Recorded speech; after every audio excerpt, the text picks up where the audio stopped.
Dans cette serre de 2 hectares près de Saint-Mexan-l'École, on produit des légumes.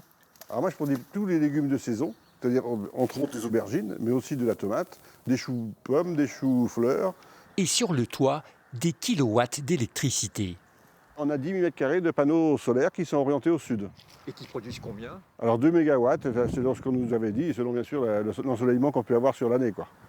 C'est l'équivalent de la consommation de 1600 personnes. Mais le maraîcher ne perçoit rien.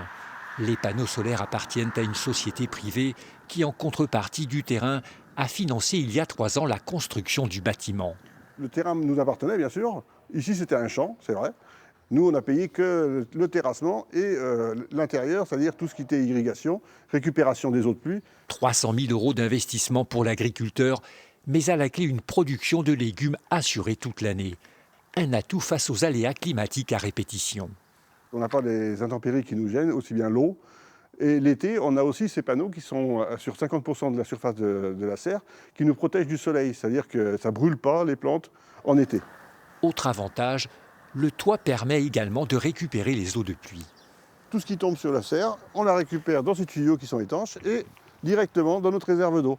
L'avantage, c'est que tout l'hiver, on est autonome bien sûr, on est autonome toute l'année avec ça.